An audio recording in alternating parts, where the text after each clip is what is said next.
Concept d'intelligence. L'intelligence, en tant que faculté intellectuelle, fait l'objet de nombreuses recherches en neuropsychologie.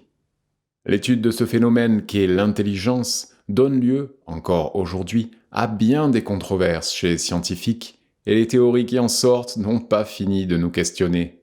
Aussi, est-il louable de continuer à s'interroger et même d'y apporter notre humble part de réflexion afin de contribuer à l'avancement de cette recherche, bien que ce genre d'investigation soit assez vaste. Contrairement à l'épée, qui ne peut se trancher elle-même, la pensée humaine peut-elle s'investiguer elle-même ? En fait, notre esprit, si malin soit-il, ignore tout du cerveau dont il dépend. Il ne peut deviner tout seul qu'il fonctionne à travers des interactions synaptiques entre des myriades de neurones. Or, ce que notre pensée connaît de notre pensée, elle n'a pu le connaître que par des moyens extérieurs, si on peut dire, par des méthodes d'investigation scientifique. Il est quand même surprenant de voir qu'au départ, la connaissance de la pensée puisse émerger d'un iceberg d'ignorance dans notre relation à nous-mêmes. L'inconnu n'est pas seulement le monde extérieur, c'est surtout nous-mêmes. Pourrait-on qualifier d'intelligent un individu qui posséderait de grandes facultés intellectuelles, mais qui serait incapable de bien gérer sa vie personnelle et sociale ? J'attends des réponses. La définition la plus classique de l'intelligence passe par des facultés telles que la cognition, l'imagination, le langage, l'introspection, la projection, la conceptualisation, etc. À cet ensemble d'aptitudes mentales chez les humains, j'ajouterai que les caractéristiques de l'intelligence correspondent aussi aux habiletés à jongler avec ses connaissances et ses intuitions. D'où cette puissance de la prise de décision juste et adéquate. D'ailleurs, il n'y aurait pas d'intelligence efficace sans une certaine base de connaissances. L'individu qui, dans sa jeunesse, n'aurait pas appris les rudiments du scoutisme par exemple, aurait bien du mal à survivre seul en pleine forêt vierge, si intelligent soit-il. Si l'évolution a permis aux humains de développer leurs facultés cérébrales, alors ces dernières n'ont d'autre fonction que celle de la survie de l'espèce. C'est ainsi que l'homme, au cours des millénaires, a réussi à s'adapter et à transformer son environnement. Outre le concept classique d'intelligence comme notion de valeur, il serait fort à propos de concevoir plutôt cette aptitude cérébrale comme étant un système organique qui fonctionne admirablement bien, qui a la capacité de s'adapter à toute situation.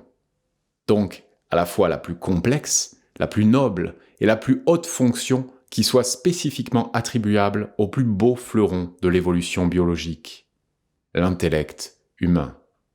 Pour ce qui est du degré d'intelligence chez les animaux dits inférieurs, on laisse entendre qu'ils se limitent à leurs besoins primaires.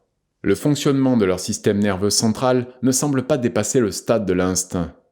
Pourtant, les castors construisent des digues, les abeilles fabriquent des ruches, un peu comme l'homme construit des barrages et des édifices à bureaux. La différence entre les architectures se trouve dans le fait que les constructions des humains sont plus complexes. Il est quand même étonnant de voir l'aménagement de certains abris structurés par des animaux. Ils ressemblent de beaucoup à ceux des humains. Pensons aux termitières, par exemple. Tout comme l'homme, l'animal s'adapte aussi très bien à son environnement. Mais quelle différence fondamentale y a-t-il entre l'intelligence humaine et les fonctions cérébrales des animaux ? Chez l'humain, l'action est surtout axée vers le futur, d'où la faculté de projection dans le temps. Contrairement aux animaux, l'homme est capable d'imagination et d'introspection, ce qui manifeste chez lui un degré beaucoup plus évolué d'intelligence. Seul l'homme peut abstraire sa pensée et mettre à profit ses expériences passées pour mieux construire son futur. Alors que, chez les animaux, l'action est surtout déterminée par des besoins immédiats, ceux de la survie. Mais certains animaux jouissent d'un instinct se rapprochant passablement de la faculté d'organisation que l'on retrouve chez les humains. Plusieurs petits animaux accumulent de la nourriture et construisent des abris en fonction de leur reproduction.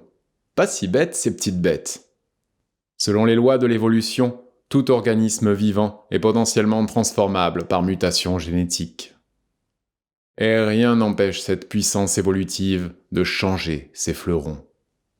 Pour le futur, l'humain ne possède aucune garantie de conserver son titre de majesté du monde du vivant.